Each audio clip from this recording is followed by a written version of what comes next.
अल्लामा नूरुल इस्लाम वली पूरी दामत बरकातुहू तर्जुमान अहल सुन्नत वल जमा, तर्जुमान अकाबिर देवबंद, अहल सुन्नत वल जमातेर मुखपत्र। इन्ना मिनल बयान ला सिहरा, रसूल करीम सल्लल्लाहु ताआला अलैहि वसल्लम फरमान किछु किछु बयान आछे जेगुलोर मধ্যে জাদু মাখা আছে, জাদু মাখা। এই হাদিসের মিসদাক আল্লামা নুরুল ইসলাম ওলি পুরি দামাত বারাকাতুহু তিনি বয়ান করেছেন। আর আপনাদের এই গ্রামবাসী সৌভাগ্য হয়েছে এই মাদ্রাসার বরকতেই আল্লামা ওলি পুরি দামাত বারাকাতুহু আপনাদের এখানে মেহমান হয়েছেন। এর পেছনে হাজী সাহেবের অক্লান্ত পরিশ্রম। হাজী সাহেব 2 বছর ধরে এর পেছনে পরিশ্রম করেই আসছেন, যার বরকতে আল্লাহ তাআলা হুজুরকে এখানে আসার তৌফিক দিয়েছেন। আল্লাহ তাআলা হুজুরকে সুস্থতার এক জীবন দান করেন। হুজুরের কথার পরে মূলত তার কোনো কথাই হবে না, কোনো কথার প্রয়োজনও পড়ে না। লেকিন যেহেতু এই মাদ্রাসাকে আমি ভালোবাসি, এই মাদ্রাসার সাথে আমারও কিছু মেহনত লুকায়িত আছে, এই জন্য মাদ্রাসার মহাব্বতে আপনাদের সামনে, হাজী সাহেবের মহাব্বতে আপনাদের সামনে আসা। অল্প একটু কথা আপনাদের সামনে 2-4টা কথা বলে ইনশাআল্লাহ আমি আশা করব আমাদের খতিব সাহেব হুজুর দোয়া করে দিবেন ইনশাআল্লাহ। অল্প সময় আপনাদের সামনে 2-4টা কথা হবে। মেরে ভাই ও রব্বে করিম আমাদেরকে মানুষ বানিয়েছেন, আমাদেরকে জানোয়ার বানান নাই। রব আমাদেরকে মানুষ বানিয়েছেন। মানুষ বানিয়ে রব আমাদেরকে বেঈমানের ঘরে পাঠান নাই, রব আমাদেরকে মুমিনের ঘরে পাঠিয়েছেন। রব আমাদেরকে মুসলিমের ঘরে পাঠিয়ে মুসলিম বানিয়েছেন। আমরা ভাই বোন মুসলিম, আমরা জন্মসূত্রে মুসলমান। বলেন আমরা জন্মসূত্রে কি বলেন? সবাই বলেন আমরা জন্মসূত্রে কি বলেন? মুসলমান। এটা নতুন শব্দ আমার জীবনে সংশোধন হয়েছে, নতুন শব্দ। সেটা হলো এটা, আমরা আগে ইসলামকে বলতাম ইসলাম সর্বশ্রেষ্ঠ ধর্ম। আমরা এটা বলতাম না? আমরা কি বলতাম বলেন? ইসলাম সর্বশ্রেষ্ঠ ধর্ম। এই শব্দ শেষ কথা নয়, বলতে হবে ইসলাম একমাত্র ধর্ম। বলেন ইসলাম কি বলেন? সর্বশ্রেষ্ঠ বললে গুড বেটার বাকি থাকে, কেউ ভালো হবে কেউ ভালোতর হবে। লেকিন একমাত্র ধর্ম হলে আর কেউ ভালো আর ভালোতর নাই। বলেন ইসলাম ছাড়া, বলেন ইসলাম ছাড়া ভালো কিছু নাই। বেটার তো প্রশ্নই আসে না, ভালো কিছু নাই। ইসলাম ছাড়া ভালো কিছু কি বলেন? যার কলিজায় ইসলামের আলো নাই, যার কলিজায় ইমানের নূর নাই, যার কলিজায় ইসলামের আলো নাই, যার ঘরে ইসলামের আলো নাই, ওই ঘর অন্ধকার, ওই কলিজা অন্ধকার, ওই কলিজা মৃত, ওই দিল মৃত। বলেন ওই দিল কি? ওই দিল মৃত। বলেন ইমান ছাড়া ওই দিল মৃত, ইসলাম ছাড়া ওই ঘর অন্ধকার, ইমান ছাড়া ওই ঘর, ওই দিল জীবিত না মৃত? সমস্ত বেঈমান মৃত। বলেন সমস্ত বেঈমান কি? আবার বলেন সমস্ত বেঈমান কি? মৃত। সমস্ত ঈমানওয়ালা জীবিত, সমস্ত ঈমানওয়ালা জীবিত। লেকিন ঈমান আছে, তার জিন্দেগিতে আমাল নাই। এই মানুষগুলোর ঈমান হয়ে গেছে ঘুমন্ত। এই মানুষগুলোর ঈমান কি হয়ে গেছে বলেন? ঘুমন্ত হয়ে গেছে। আমাদের ঘুমন্ত ঈমানকে কিভাবে জাগ্রত করা যায়, এই জন্যই এই মাহফিলগুলোর আয়োজন। আমাদের ঈমান কি আসলে কি মনে হয় আপনাদের কাছে? আমাদের ঈমান কি ঘুমিয়ে আছে না জেগে আছে? আমাদের ওলি পুরি দামাত বারাকাতুহু তিনি বলেন যে ঈমান তোমাকে মসজিদে ঠেলে দেয় না, এই ঈমান ঘুমিয়ে গেছে। কি বলছে বলেন? যে ঈমান তোমাকে মসজিদে কি দেয় না, যেতে বাধ্য করে না, এই ঈমান ঘুমিয়ে গেছে। যে ঈমান তোমাকে গুনাহ থেকে বাঁচায় না, এই ঈমান ঘুমিয়ে গেছে। এই ঈমান কি হয়ে গেছে? এই ঈমান ঘুমিয়ে গেছে। এই ঈমানকে জাগ্রত করার জন্য, ঈমানকে জাগ্রত করার জন্য কোরআনে কারীমের তালিম ছাড়া ঈমানকে জাগাবার আর কোনো রাস্তা নাই। বলেন কোরআনে কারীমের তালিম ছাড়া, বলেন ঈমানকে জাগাবার আর কোনো রাস্তা নাই। সহজ হিসাব, ডাক্তারের কাছে যাওয়া ছাড়া ডাক্তারি বিষয়ে বুঝার কোনো ব্যবস্থা নাই। লয়ারের কাছে যাওয়া ছাড়া আইন বিষয়ে বুঝার কোনো ব্যবস্থা নাই। মেডিকেল কলেজ ছাড়া ডাক্তার হওয়ার কোনো ব্যবস্থা নাই। ইঞ্জিনিয়ারিং কলেজে যাওয়া ছাড়া, ইউনিভার্সিটি যাওয়া ছাড়া ইঞ্জিনিয়ার আর কোনো ব্যবস্থা নাই। তো মাদ্রাসা ছাড়া ইসলাম আর ইমান শিখার ব্যবস্থা আর কি আছে বলেন? বলেন নাই, বলেন বলেন, আবার বলেন নাই। তো এখানে যদি 6 দিনের একটা ক্যাম্পেইন হয় মেডিকেলের উপরে, এই 6 দিনে কিছু মানুষ কিছু শিখছে, এরা সব ডাক্তার হয়ে গেছে। এবার যদি 6 মাসে একটা ক্যাম্পেইন হয়, তাহলে কি এরা ডাক্তার হয়ে যাবে? কিছু বোঝা যাবে, সে কিছু বুঝবে, লেকিন ডাক্তার হবে না। লেকিন কি হবে না বলেন? তো কিছু বোঝা আর ডাক্তার হওয়া কি এক কথা? কিছু বোঝা আর ডাক্তার হওয়া কি এক কথা? এই জন্য পূর্ণাঙ্গ ইসলাম 4টা শব্দ লাগবে, 4টা শব্দ। ইমান, ইমানে কামেল লাগবে। ইসলাম, ইসলামে কামেল লাগবে। এহসান, এহসানে দায়েম লাগবে। তাকওয়া হাক্কা তুকাতি লাগবে।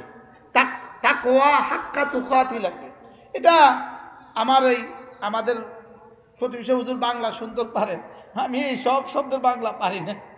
আমি সব শব্দের বাংলা পারি না, সব শব্দের বাংলা আমার দ্বারা আসে না, এটা আমার ব্যর্থতা। আর সব শব্দের আমরা যে কথাগুলো বলি এগুলোর বাংলা যারা বুঝে না, ওটা তাদের ব্যর্থতা। এবার হ্যাঁ কেন কি বলছি বলেন? বলেন ইমান কি লাগবে?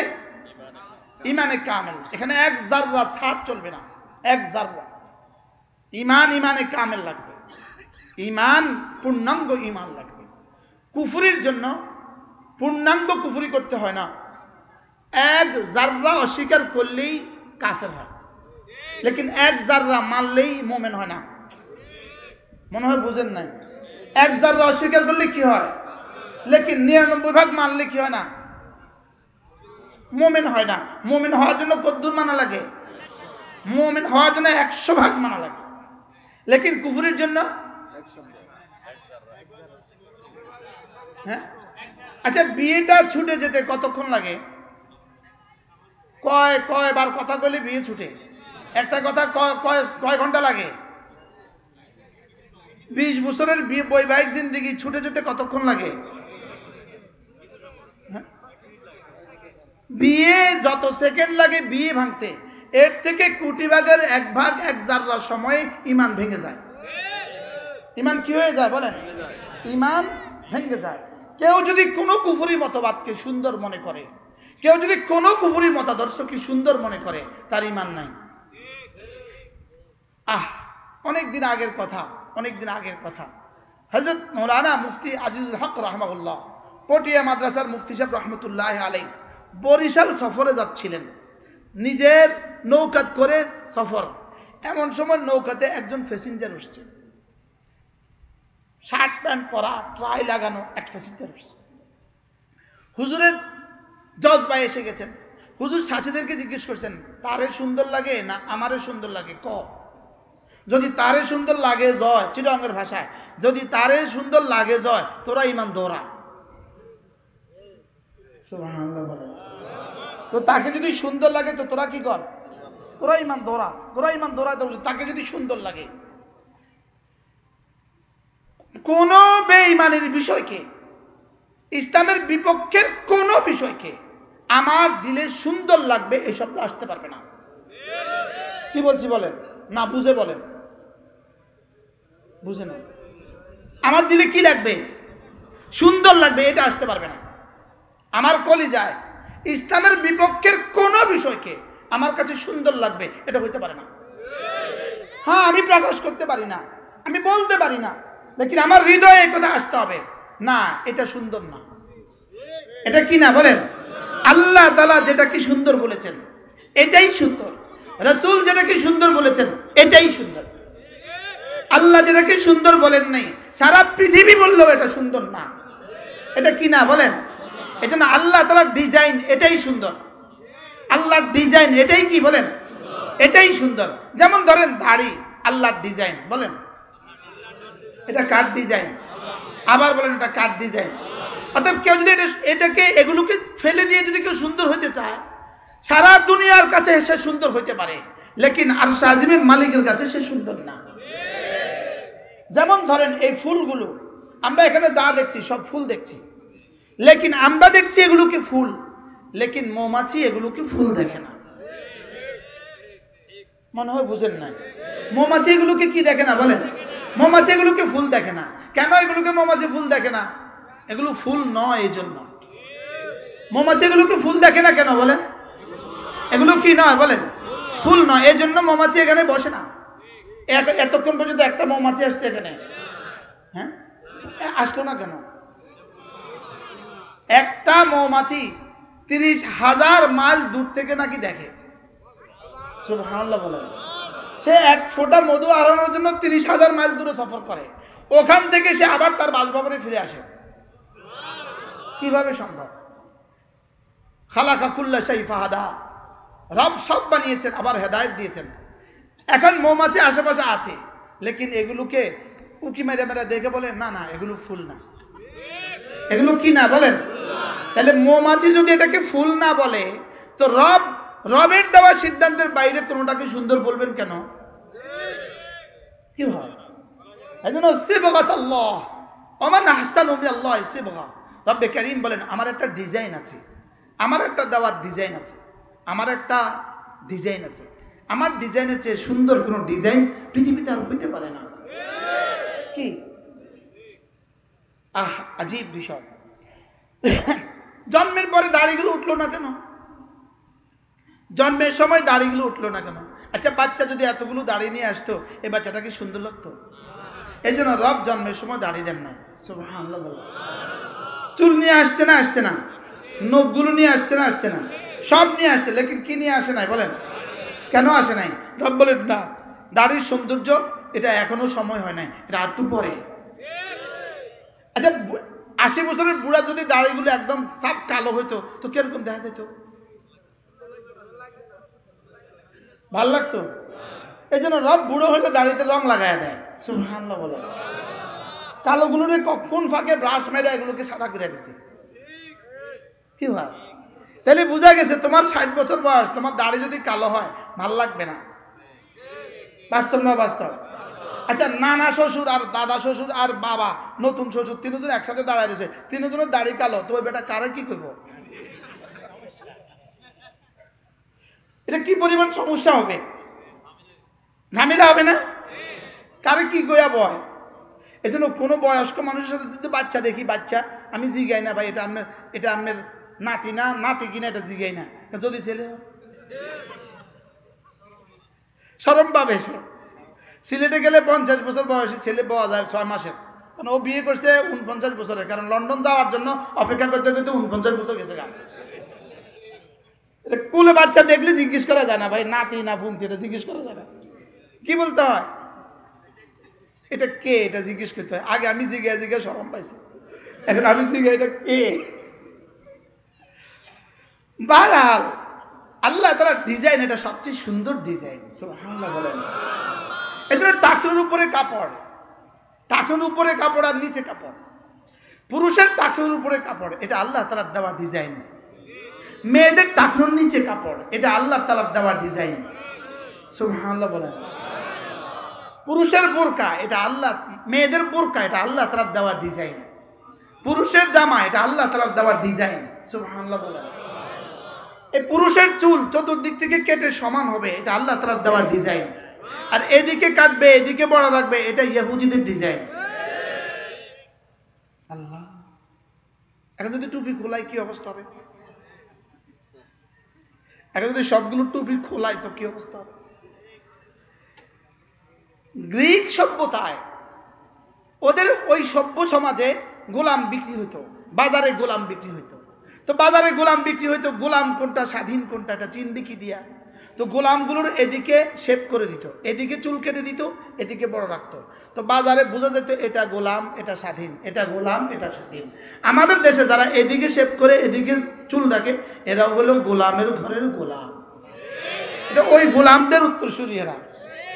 এটা কি বলেন? ওই গোলামদের কি উত্তরসূরি। আচ্ছা আপনি বলুন তো দেখি, একটা লোক যদি এখানে এই মুহূর্তে একদম উলঙ্গ হয়ে বারহানা হয়ে একদম দিগম্বর হয়ে যদি এদিকে যায়, আপনারা ওকে কি বলবেন? সবাই বলেন তো কি বলবেন? আচ্ছা তো ও যদি পাগল হয় যে হাফ প্যান্ট পরে যায়, ও কি আধা পাগল? বুঝে বলেন, আরো জোরে কর। ও কি বলেন তো? ও আধা পাগল। হ্যাঁ, আচ্ছা, এখানে যদি একটা মেয়ে যদি একদম মাথা কামায়া, 30 বছর একটা মহিলা যদি একদম মাথা কামায়া এখান দিয়ে যায়, আপনারা কি বলবেন? তো এরা যদি মাথা কামাইলে যদি পাগল হয়, যারা ছোট ছোট করে বফ কাটিং কাটে, এরা আধা পাগল না? এরা কি পাগল? এরা আধা পাগল। তাইলে বোঝা গেছে রাসূল যেটা দিয়েছেন, রব্বে করিম যেটা ঠিক করে দিয়েছেন, এটাই সুন্দর, এটাই মানবতা, এটাই সভ্যতা, এটাই আদর্শ, এটাই হিউম্যানিটি, এটাই ভদ্রতা, এটাই সুন্দর, এটাই সৌন্দর্য, এটাই উৎকর্ষতা। কি হয়? তাহলে বোঝা গেছে ইসলাম থেকে যে যত দূরে সে তত অমানুষ। না, বুঝেন নাই? বলেন, ইসলাম থেকে যে যত দূরে সে তত কি? অমানুষ। ইসলাম থেকে যে যত দূরে সে তত অমানুষ। সে তত অমানুষ বললে ভুল হবে, বন মানুষ।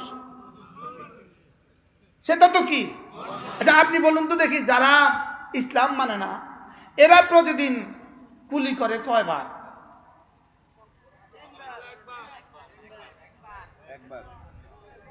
যারা 5 ওয়াক্ত নামাজ পড়ে না, ওরা প্রতিদিন কুলি করে কয়বার? একবার। আচ্ছা, ফজরে একবার করে আর কি, একবার দুইবার করে। আর যারা প্রতিদিন নামাজ পড়ে তারা প্রতিদিন কুলি করে কয়বার? 5 বার। বুঝি কমপক্ষে এক ওয়াক্তের মধ্যে 3 বার। তো কতবার? তো যে 15 বার কুলি করে সে সভ্য না, যে শুধু ডেলি একবার কুলি করে সে সভ্য? কি ভাই? ইসলামের প্রতিটা বিষয় আপনি জিজ্ঞেস করেন, প্রতিটা বিষয় যেটা আপনি ইসলাম ধরবেন এটা সুন্দর। সুবহানাল্লাহ বলেন। এটা কি? তাহলে বোঝা গেছে ইসলাম ছাড়া, হ্যাঁ, ইসলাম ছাড়া যে যত সুন্দর দাবি করে সে তত পশু। ইসলাম ছাড়া যে যত সৌন্দর্য দাবি করে সে তত কি? এবার বলুন তো দেখি, একজন মানুষের জন্য ইসলামের প্রয়োজন কত? যেমন সূরা ফাতিহার প্রয়োজন কত? বুঝে কোন? একজন মানুষ প্রতিদিন সূরা ফাতিহা, চাই সে শিক্ষিত হোক চাই সে অশিক্ষিত হোক, যদি সে মুসলিম হয়, একজন মানুষ প্রতিদিন সূরা ফাতিহা পড়তে হয় 32 বার। কতবার? আরো জোরে বলেন, কতবার? আচ্ছা, পুরুষকে কতবার পড়তে হয়? 32 বার। মাতে না এরকম। পুরুষকে কতবার পড়তে হয়? নারীকে কতবার পড়তে হয়? একজন সুস্থ সবল নারীকে প্রতিদিন, বালেগা নারীকে প্রতিদিন সূরা ফাতিহা কতবার পড়তে হয়? আচ্ছা, আমার সোনার বাংলা তাকে কতবার পড়তে হয়? জীবনে কয়বার পড়তে হয়? আচ্ছা, সারেগামা পাদা নিশা, এটা জীবনে একজন মানুষকে কয়বার পড়তে হয়? ইনারা কথা বলে না। বলেন, একবারও না। জোরে বলেন, আবার বলেন। এবার বলুন তো দেখি, সূরা ফাতিহা কোথায় শিখায়? এবার আমার সোনার বাংলা কোথায় শিখায়? এবার আমার বুঝে ধরে না। যেখানে আমার সোনার বাংলা শেখানোর প্রয়োজনীয়তা মনে করে, যেখানে সারেগামা পাদানিসা শেখানোর প্রয়োজনীয়তা মনে করে, যেখানে সূরা ফাতিহা শেখাবার প্রয়োজন মনে করে না, আমার সন্তানকে আমি ওখানে দিতে যাব কেন, যেটা তার জীবনে একদিনও প্রয়োজন পড়বে না? আমি তো বুঝাইতে পারি নাই মনে হয়। আমি কি বুঝাইতে পারছি আপনাকে? ওটা তার জীবনে কয়বার প্রয়োজন পড়বে? আরেকটা গান বলেন না, মোরা একটি ফুলকে বাঁচাবো বলে যুদ্ধ করি। আচ্ছা, এটা একটা গান, এটা একটা গজল গান। এটা একটা মেয়ের জীবনে কতবার লাগবে? ওর বিয়ের দিনে যখন ওকে দেখতে আসবে, ওর বর পক্ষ জিজ্ঞেস করবে, একটা গান শোনাও তো। আমার জানা নাই কোনো মুসলিম মেয়েকে এই পর্যন্ত বরপক্ষ কোনোদিন এই কথা জিজ্ঞেস করছে কিনা, এটা আমার জানা নাই। আপনাদের জানা আছে নাকি? আচ্ছা, ওখানে এসে জিজ্ঞেস করে কিনা সূরা ফাতিহাটা শোনাও তো। তাহলে সূরা ফাতিহা তার বিয়ের দিনও লাগে কিনা? হ্যাঁ। আচ্ছা, মার অসুস্থতার সময় লাগে কিনা? হযরত মাওলানা হাবিবুল্লাহ মিসবাহ রাহমাহুল্লাহ বাডেমে চিকিৎসাধীন ছিলেন। তো চিকিৎসা হুজুরের কেবিনের পাশে এক বুড়োর চিকিৎসাধীন ছিল। ওই বুড়ো ছিল আমেরিকা থেকে আসা। তো তার ছেলে মেয়েরাও আসছে। তো হুজুরের রুমে তো অসংখ্য মানুষ আসা যাওয়া করে, ওই রুমে তো কেউ যায় না। তো এবার কি করছে, ওই রুমের ছেলেরা এসে বলে, ভাই আমার আব্বারে যদি একটু আপনারা দোয়া দিয়ে দিতেন। তো হাবিবুল্লাহ মিসবাহ রহমাতুল্লাহ বড় ছেলে ওই রুমে গেছে, গিয়ে বলতেছে, তোমরা পড়ো, সূরা ফাতিহা পড়ো। ওই ছেলে মেয়ে একসাথে বলতেছে, ফাতিহা ফাতিহা ফাতিহা। কি বলছে বলেন? আচ্ছা, ফাতিহা ফাতিহা কয়বার পড়লে কয়টা সওয়াব হবে? হ্যাঁ, আমি অনেক বছর আগে একবার বয়ান করছিলাম এক জায়গায়। আমি এই বয়ানটা নকল করছিলাম, হযরত মাওলানা জমিরউদ্দিন নানুপুরি রহমাতুল্লাহ থেকে নকল করছিলাম। হুজুর বলেন যে যারা জানাজার দোয়া পারে না, যারা জানাজার দোয়াটা পারে না, এরা বাবার জানাজাটা কেমনে পড়ছে, এরা কেমনে পড়ছে আমি আপনাদেরকে দেখাই। আল্লাহু আকবার।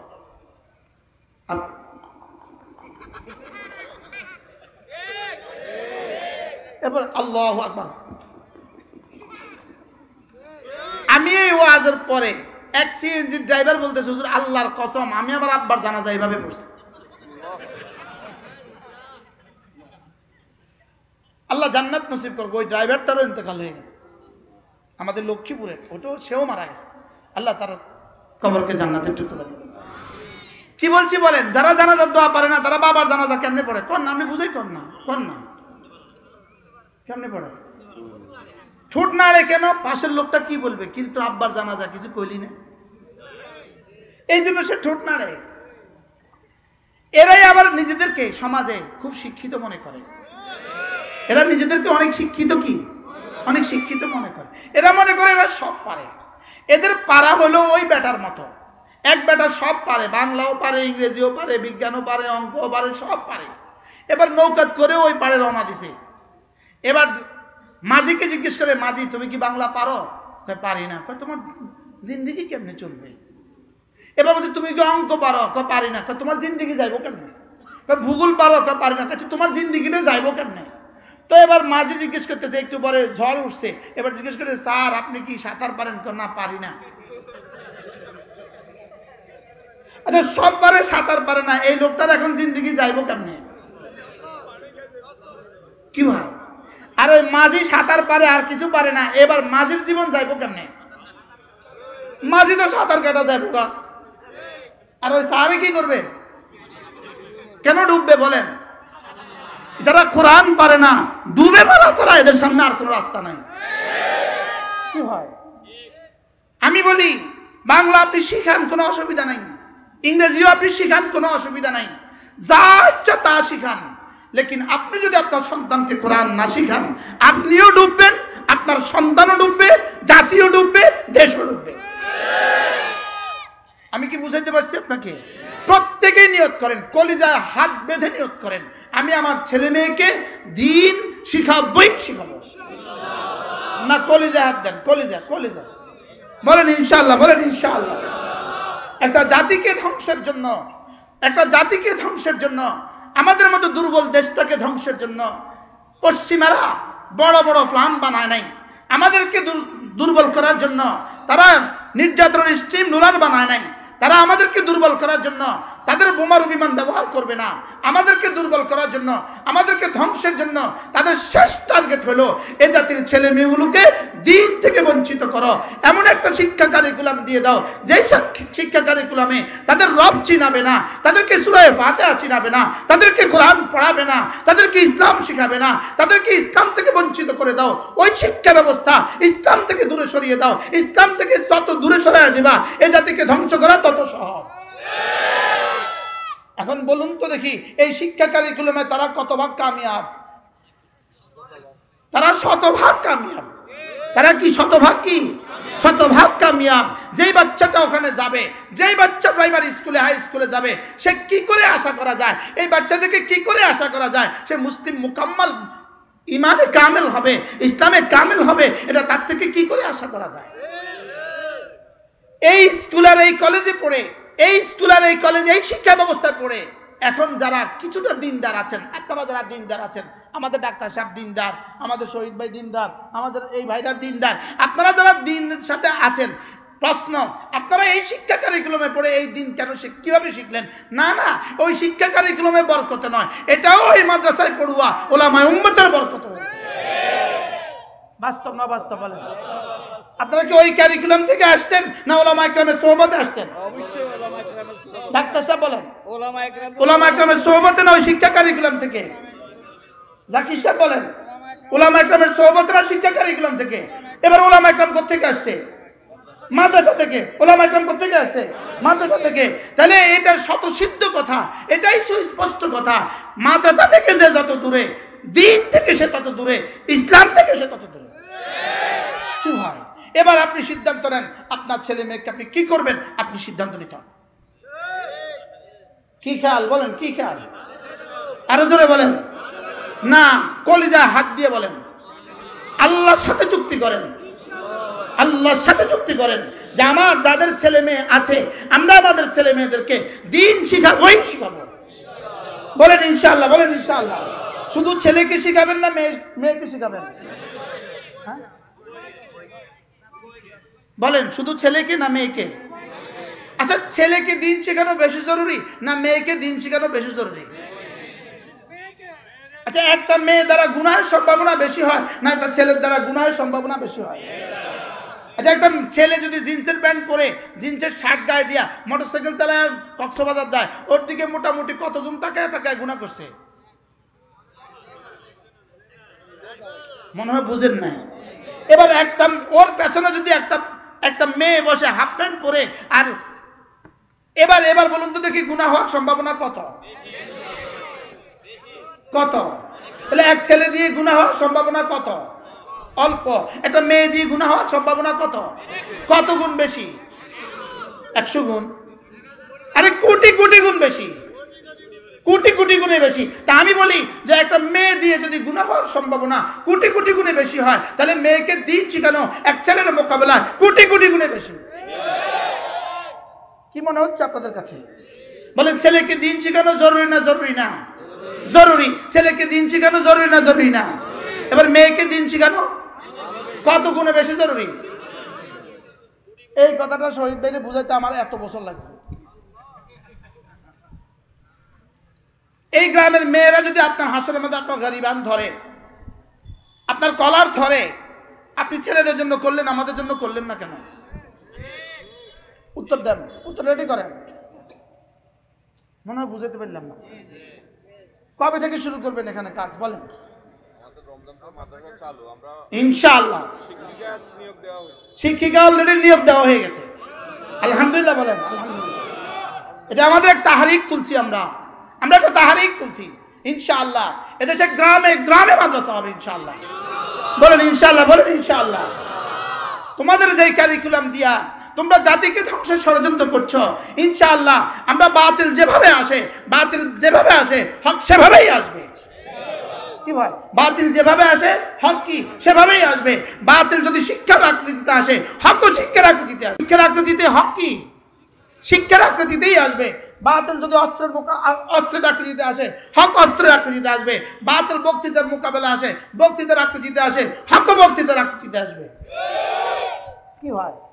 বাতিল যদি ব্যালট দিয়ে আসে, হকও ব্যালট দিয়ে আসবে। যাও এবার জি কয় না, আবার বলেন। বাতিল যদি ব্যালট দিয়ে আসে, বলেন হকও কি দিয়ে আসবে? বলেন। বাতিল অস্ত্র দিয়ে আসলে হক অস্ত্র দিয়ে আসবে। বাতিল যদি এবার শিক্ষা কারিকুলাম দিয়ে আসে, তাহলে হকও কি দিয়ে আসবে? বলেন শিক্ষা কারিকুলাম দিয়ে আসবে। এই জন্য চলেন নিয়ত করি ইনশাআল্লাহ আমরা আমাদের ছেলেকেও দিন শিখাবো, আমরা আমাদের মেয়েকেও দিন শিখাবো। স্কুলে, প্রাইমারি স্কুলে কোটি কোটি ডলার বরাদ্দ দিয়ে গানের শিক্ষক নিয়োগ দেওয়ার চিন্তা ভাবনা করে একরকম ফাইনাল করে ফেলেছে। আপাতত একটু স্থগিত রেখেছে, দেখি মৌলবীরা কি কয়। এটা ফাইনাল, লেকিন আপাতত একটু কি দেখছে, একটু একটু হালকা একটু স্থগিত রাখ, 2-1 মাসের লেগে স্থগিত রাখ, এদূর করছে আর কি। এরা যেটা জীবনে কখনোই প্রয়োজন নাই, যেই গান এক নারীর জীবনে কখনোই প্রয়োজন নাই, যেই কি বলে আমার সোনার বাংলা এক নারীর জীবনে কখনোই প্রয়োজন নাই, সারেগামা পাদানিশা এক নারীর জীবনে কখনোই প্রয়োজন নাই, ছেলের জীবনে কখনোই প্রয়োজন নাই।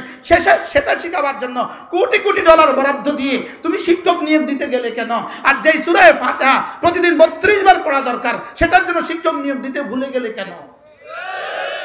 কি হয়? আচ্ছা, আকলকে তো জিজ্ঞেস করেন, আকলকে, বিবেককে তো জিজ্ঞেস করেন। যেটার কোনো প্রয়োজন নাই সেটার জন্য শিক্ষক দিতে হবে কেন? আমি তো বুঝাতে পারতেছি না। যেটা কোনো প্রয়োজন নাই, এটা মাথা নষ্ট না? মাথা নষ্ট ন, মাথা বিক্রি করে ফেলেছে পশ্চিমাদের কাছে। এরা বিকৃত, এরা বিক্রি হয়ে গেছে। বলেন এরা কি হয়ে গেছে? বলেন এরা কি হয়ে গেছে? বলেন এরা বিক্রি হয়ে গেছে, এরা বিক্রি হয়ে গেছে, এরা বিক্রি হয়ে গেছে আমার সমাজকে ধ্বংসের জন্য, আমাদের সন্তানদেরকে ধ্বংসের জন্য, আমাদের আগামী প্রজন্মকে ধ্বংসের জন্য এরা বিক্রি হয়ে গেছে। ওদের শিখানো পথে এরা চলে। এই জন্য আমরা সিদ্ধান্ত নিব, যতক্ষণ আল্লাহ আমাদের এই ধমনীতে প্রাণ রাখে, যতক্ষণ আমাদেরকে আল্লাহ তাআলা শক্তি দেয়, যতক্ষণ আমাদের শেষ স্বাধীনতাটুকু আছে, আমরা আমাদের সন্তানদেরকে দ্বীন শিখাবই শিখাবো। বলেন ইনশাআল্লাহ, বলেন ইনশাআল্লাহ। এই জন্য ছেলেদের মাদ্রাসার পাশাপাশি মেয়েদের মাদ্রাসাও আমরা শুরু করবো ইনশাআল্লাহ। বলেন ইনশাআল্লাহ। প্রশ্ন করবেন মেয়েদের মাদ্রাসায় ফিতনা হয়, আমি বলি মেয়েদের মাদ্রাসায় ফিতনা হয় এটা আপনি বলতে গেলেন কেন? স্কুল কলেজে ফিতনা হয় এটা আপনি দেখলেন না কেন? সৈচব কি বলছি বুঝায় কন, কি কইছি বুঝায় কন। স্কুল কলেজে ফিতনা হয় না? হয় না? তো এটা দেখলেন না কেন? এখানে ফিতনা হয় এটা বলতে গেলেন কেন? এটাও তো ষড়যন্ত্র অংশ, এটা নুরানি ধোঁকা। এটা কি ধোঁকা বলেন? ওখানে যদি ফিতনা পড়ে, ওখানে যদি ফিতনায় পড়ে, ওখানে যদি 90% নারী, এখানে ফিতনায় পড়বে 10% নারী, ওখানে বেঁচে যায় 10%, এখানে হারিয়ে যাবে 10%। কি ভাই আমি কি বুঝাতে পারছি আপনাকে? ওখানে বেঁচে যাবে কত %, এখানে বেঁচে যাবে কত %? আচ্ছা শিয়ালে মুরগি নিয়ে যায়, এই জন্য আর মুরগি পালে না, কারণ মুরগি পালা বন্ধ করে দাও, শিয়ালে মুরগি নিয়ে যায়।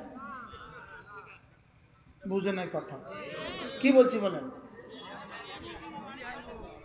আখ্যাতে শিয়াল পড়ে, শিয়াল আখ্যাতে পড়ে আর মাঝে মাঝে আখ খেয়ে ফেলে, এই জন্য কেউ আর আখের চাষ করে না, এই জন্য কেউ আর মুরগি পালে না। শিয়ালে নেয় না? নেয় না? নিলে কটা নিছে? ছিলে মাছ নেয় না? নেয় না? এবার মাছ পালা বন্ধ করো, ছিলে মাছ নিয়ে যায়। কি হয় তাহলে বালিকা মাদ্রাসা করে যদি কিছু ফিতনা হয়েও যায়, নারী আর মানুষ হিসাবে কিছু ফিতনা হইতেও পারে, কিছু ফিতনা হইতেও পারে, কিছু ফিতনা হলে 1% ফিতনা হবে, আরে 2% হয়ে যাক, আরে 10% হয়ে যাক, আরে 50% হয়ে যাক, বাকি 50% বেঁচে যাবে। আর ইনশাআল্লাহ এটা হবে না, আমাদের পরিকল্পনা এটা হবে না ইনশাআল্লাহ। বলেন ইনশাআল্লাহ। আমার বালিকা মাদ্রাসা আছে, ছায়া দেখার কোনো সুযোগ নেই, কেউ কারো ছায়া দেখবে কোনো সুযোগ নেই, কেউ কারো ছায়া দেখবে, পর্দা লঙ্ঘন হবে বলতে ছায়া দেখবে কারো সুযোগ নেই। এই জন্য ইনশাআল্লাহ এখানেও আমরা বালিকা মাদ্রাসা শুরু করবো ইনশাআল্লাহ। আল্লাহ তাআলা হাজী সাহেবের হায়াতের মধ্যে বরকত দান করো, যেন আল্লাহ তাআলা এখানে দ্রুত থেকে দ্রুত সময়ে এখানে ঘরের কাজ শুরু করতে পারেন ইনশাআল্লাহ। ইনশাআল্লাহ আগামী রমজান থেকে এখানে মেয়েদের মাদ্রাসাও শুরু হবে, আপনারাও শরীক হবেন, যে যেভাবে পারেন এভাবে শরীক হবেন ইনশাআল্লাহ। আল্লাহ তাআলা যেন এই সমাজের প্রতিটা নারী আর পুরুষকে দ্বীন দিয়ে দেয়।